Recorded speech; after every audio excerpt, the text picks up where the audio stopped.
Welcome back to Breakfast with Bob from CLASH Daytona. My name is Bob Babbitt. We're brought to you by the NASCAR Foundation, Daytona International Speedway, USA Triathlon, Aquasphere, and Varlo. Our next guest, Mr. Tom Bishop. Tom, how you doing, bud? I'm not too bad, thanks. Yeah, I'm just trying to keep busy, stay awake. You know, I came from the UK on Monday, so yeah, just trying to check out this venue, and yeah, it's amazing. So you've been involved with trying to go for the Olympics. That's been it for how long?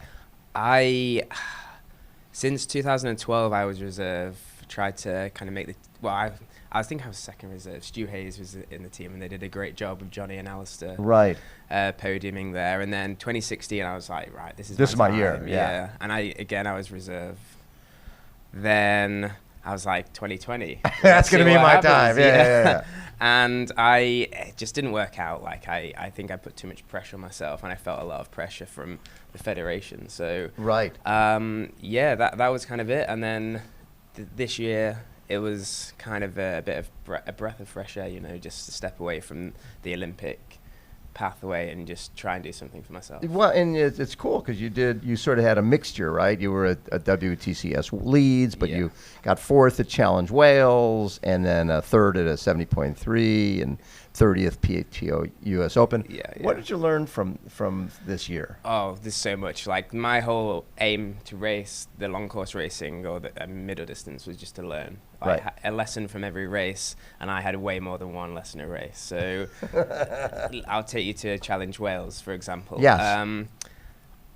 Choose the right socks, because I had huge blisters after the run, and it was not very pleasant. So I got on my phone, messaged Lucy Buckingham, and I was like, "What socks do you use?" Because I know she had like blisters in the past. Yes. So lesson and it's so valuable, because when you get onto the run and you've got to run a half marathon or 18 kilometers, depending on the race, you can't have blisters because it's crippling.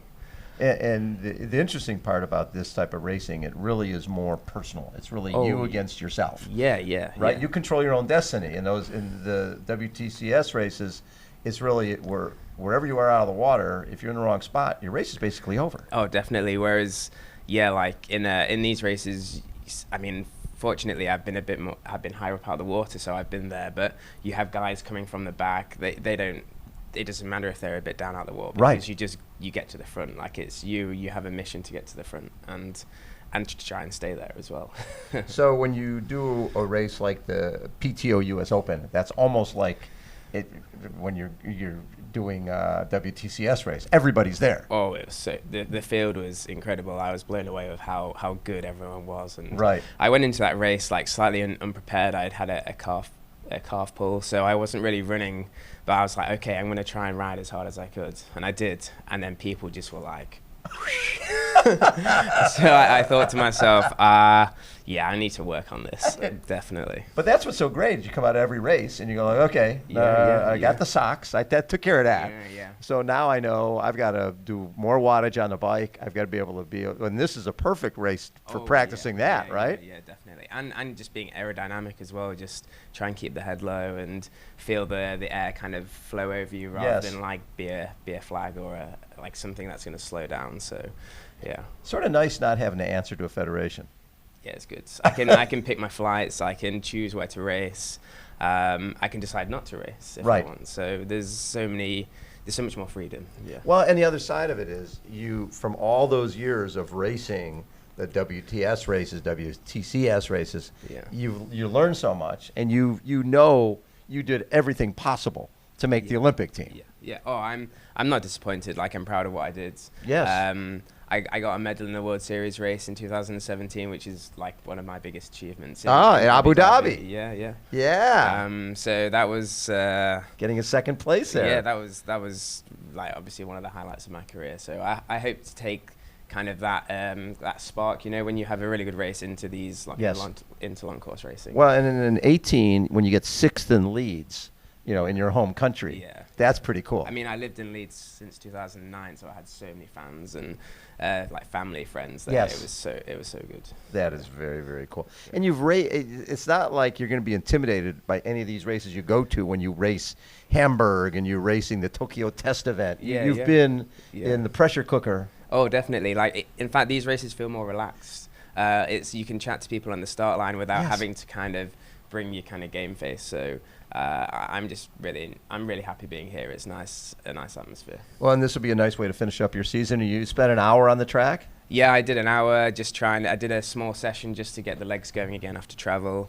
And yeah, I wasn't even trying and hit like 40 kilometers in an hour. So it's going to be so fast. I did some research and I think the fastest guys are riding maybe 48 kilometers an hour for this race. So I was trying to target that average pace, but it's going to be hard for over an hour. Yeah. This is someone like Magnus who did it last year. He was so fast. So. Well, and the difference between this and when you guys are doing WTCS races, it's more criterium format where you're exploding out of the corners and you're out of the saddle, in the saddle. Where this is, it's just you get into that aero position and you stay there. Yeah, definitely, and just try and hope that you don't get cramp or something. 'Cause Exactly. in Dallas, my hips were gone by the end. I was cramping with almost every pedal stroke. So, done a bit more practice now, and the hydration, of course. Oh yeah, well yeah, something like Dallas, you learn from that it's so hot. Yeah. So hot. Yeah. So what are the goals now for?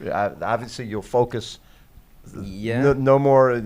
You won't be thinking 2024 Olympics. No. I'm happy. And I was watching Abu Dhabi this weekend, and I was really happy for the guys there, but I wasn't envious at all. Okay, so, that's good. So I was excited for this race and for next year. So yeah, the goals are just to try and hit my potential. Whatever that is, I want to kind of walk away from some races thinking, yeah, that was me going well.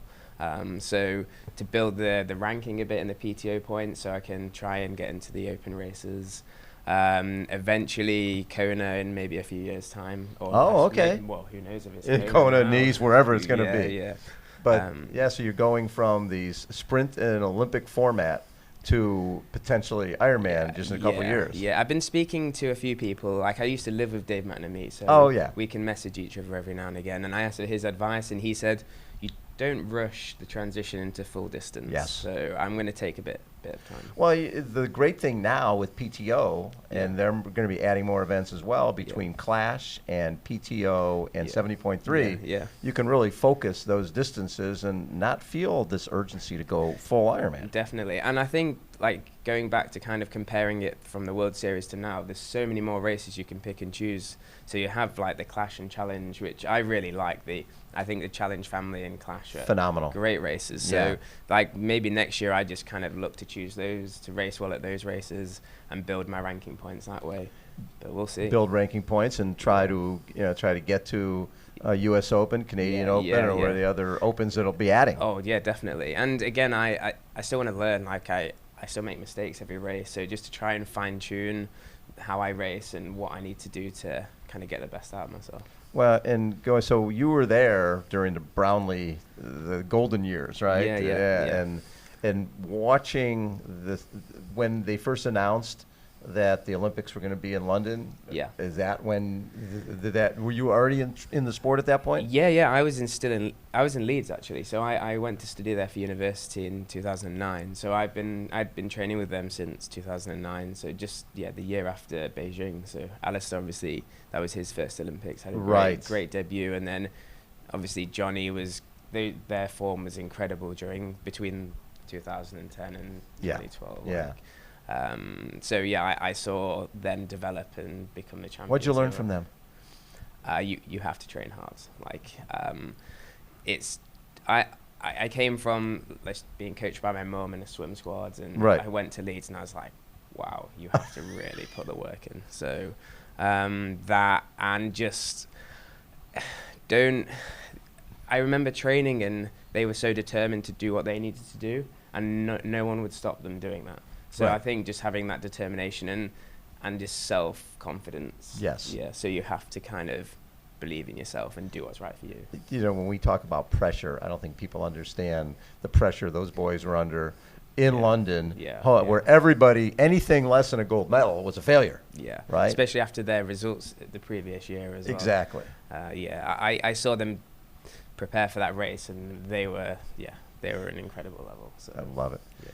Tom, a pleasure to get to meet you, and have a great time out there. Thanks very much. Cheers, Bob. Hopefully be doing more of these. Yeah, 100%, definitely. Tom Bishop has been our guest, everybody. Again, we are at CLASH Daytona. Hold on. We will be right back.